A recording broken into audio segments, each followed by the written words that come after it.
Imagine waking up every morning and feeling pain-free, more energetic, and well, good. Something that extends beyond just numbers on a scale. In this video, you're going to learn the exact steps to lose weight and keep it off for good. But why exactly is losing weight so important?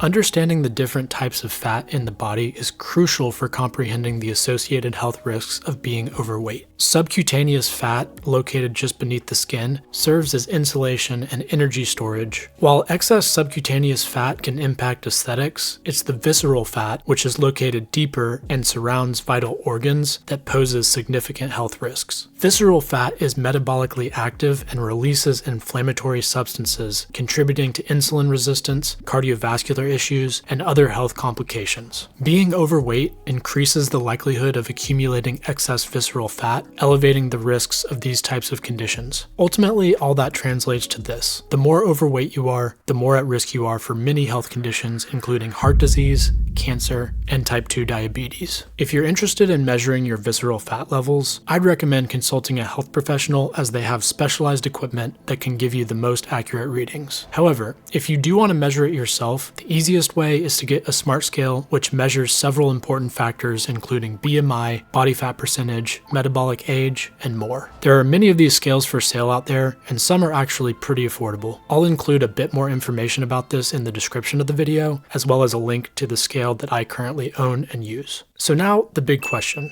how do I actually lose weight? Do I need to go on a diet? And if so, what diet works the best?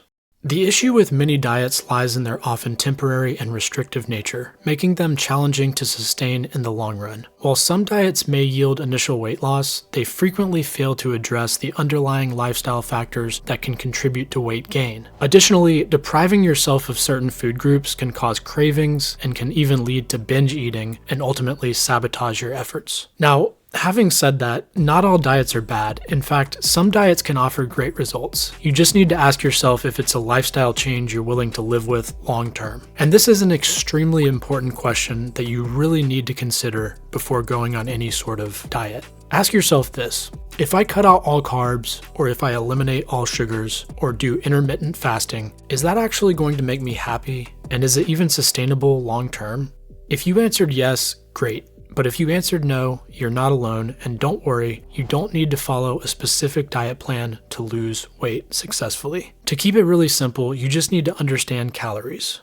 Calories are the fundamental unit of energy, and weight loss revolves around the simple principle of calorie balance. To shed pounds, you must consume fewer calories than your body expends. This is called a caloric deficit and is ultimately the key to getting rid of extra body fat. Creating a caloric deficit is the cornerstone of weight loss. This occurs when you consume fewer calories than your body needs for basic functions and daily activities. The deficit forces the body to tap into its stored energy, also known as fat, and meet its demands. Determining your daily caloric needs is the first step on your weight loss journey. Factors such as age, gender, weight, activity level, and metabolism can all influence this. You can use an online calculator to help determine how many calories you should be eating based on some of these factors. I'll leave a link in the description of the video to a simple to use calculator to help you get started. Once you've determined how many calories you should be consuming per day, you'll need a simple way of keeping track of your caloric intake. Counting calories can be a good way to keep track of this. It provides a clear and tangible method for regulating food intake. Tracking calories also enhances awareness of portion sizes and fosters a mindful approach to eating. It's extremely eye-opening when you realize how many calories are in most of the food we consume, especially if you're eating an American diet.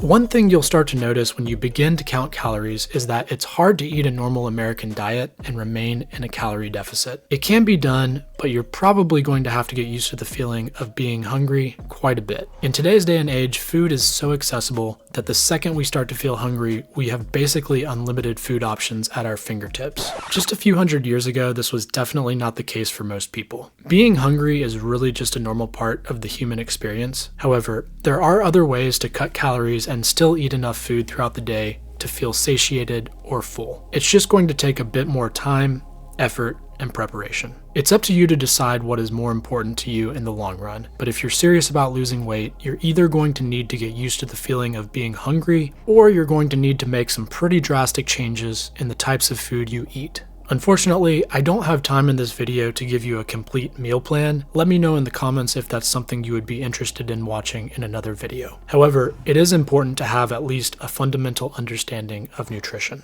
It's a little ironic that foods that are better for you tend to be lower in calories. For example, a common meal I used to have for lunch would be a Chick-fil-A chicken sandwich with pepper jack cheese, with a large fry and a lemonade to drink. This meal is about 1,400 calories, which is a lot. Now, I can cut off 370 calories by drinking water instead of lemonade, and I can cut off another 600 calories by choosing not to eat the french fries. I could also choose to go home and cook, or even bring my own lunch to work instead of eating out, and I could potentially make a lunch for myself which is just as filling and is only about 500 or 600 calories total. Instead of eating a large french fry, which is 600 calories, you can eat a large baked potato, which is only about 250 calories. Instead of eating the fried chicken sandwich, which is 420 calories, and technically even more with the added cheese, you could eat a baked 3-ounce chicken breast, which is 130 calories. Now, if you cook it with some olive oil, that's going to add a few additional calories. Throw a cup of mixed veggies in there, and you're looking at another 50 calories. And if you're still hungry after all that, you still have a few extra calories to play with. Now, the funny thing about the lower calorie lunch is that you're also getting a much more nutrient-dense meal, which of course is better for overall health. And as an added bonus, most seasonings typically don't add calories, so just because it's less calories and healthier doesn't mean it needs to be bland. Another key thing to consider is that protein can be a crucial component of weight loss. It not only helps in building and preserving lean muscle mass, but also induces a feeling of fullness, which can reduce overall calorie intake. Moreover, eating protein naturally boosts your metabolism in something called food-induced thermogenesis. Different macronutrients have varying thermic effects, with protein being the highest, meaning that your body burns more calories digesting protein than it does with carbs or fats. You should consider incorporating lean protein sources like chicken breast, fish, and even tofu, beans, and legumes into your meals. These foods not only contribute to weight loss, but also support muscle recovery and growth. But how much protein should you actually eat on a day-to-day basis? Several clinical trials have found that consuming more protein than the recommended dietary allowance not only reduces body weight, but also enhances body composition by decreasing fat mass and preserving fat-free mass in both low-calorie and standard-calorie diets. In other words, eating more protein will help you lose fat and keep it off. Currently, the FDA recommends that adults consume 50 grams of protein per day based on a 2,000 calorie diet. However, some literature recommends that athletes who have a goal of maintaining their muscle mass should consume 0.7 to 1.1 grams of protein per pound of body weight per day, or 1.6 to 2.4 grams per kilogram. That would be 105 grams to 165 grams for a 150 pound person. If all this is sounding confusing, I found a protein calculator that gives you a range of the amount of protein you should be eating based on your age, height, weight, and activity level. Again, I'll leave a link in the description to the calculator. Keep in mind that eating too much protein can lead to liver and kidney issues, so it may be a good idea to consult a healthcare professional about dietary changes. While eating enough protein can be helpful for weight loss, if you really want to lose weight more quickly and successfully, exercise is the key.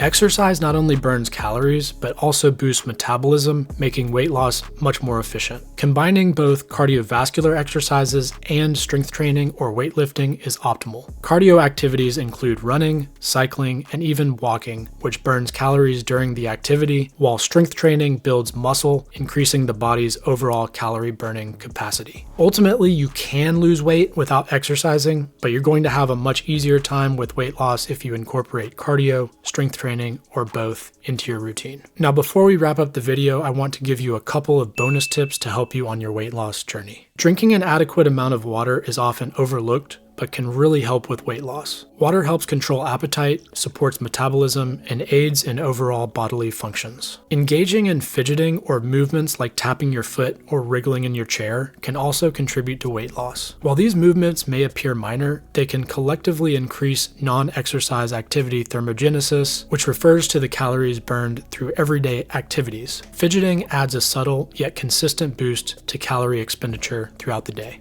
Believe it or not, sleep plays a significant role in weight loss. Lack of sleep can disrupt hormonal balance, leading to increased cravings and reduced willpower. Aim for 7 to 9 hours of quality sleep each night. Remember, sustainable weight management is about fostering healthy habits that last a lifetime. It's not only about the destination, it's about the transformative journey itself. Stay consistent and celebrate every small victory along the way. If you found this video helpful, please hit the like button. Be sure to check out the channel for more videos about weight loss, exercise, and health in general, and subscribe for more insightful videos and to be notified of future uploads. Thanks for watching, and cheers to your success.